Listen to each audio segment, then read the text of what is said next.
So now we will SSH into our droplet and then pull the code or clone the code that we have pushed to GitHub to our droplet, so that we can sync all the code which is.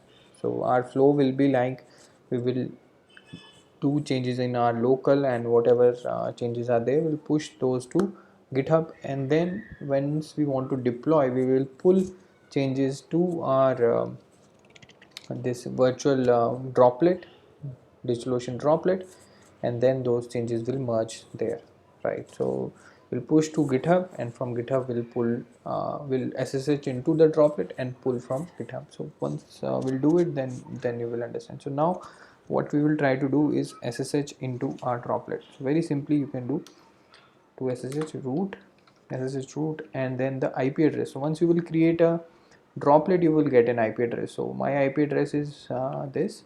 You will have, you can see it in your DO dashboard, 31.207, right? Then it will ask you for a password, right? The password, when we created this droplet, you would have set. So I've added that, that's why I logged in. So now you are SSH'd into the droplet. Now we will clone it, clone our this GitHub repo there. So this is our repo. So you can go to the repo, and then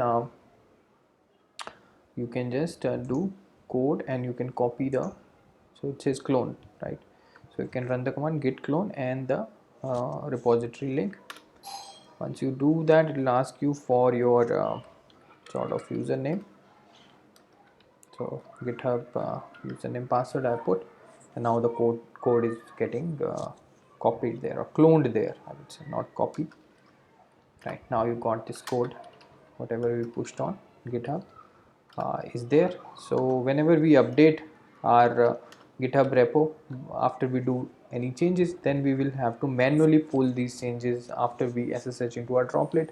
We can automate this whole thing also, right? There are post push hooks, etc., and other tools also come to automate the deployment. Ideally the deployment should be automated, but for now, for demo purpose or smaller projects, you can keep it manual, right? And also as a security, you don't want to make it automated. So for this we will keep it manual. So now we got our directory uh, in the droplet.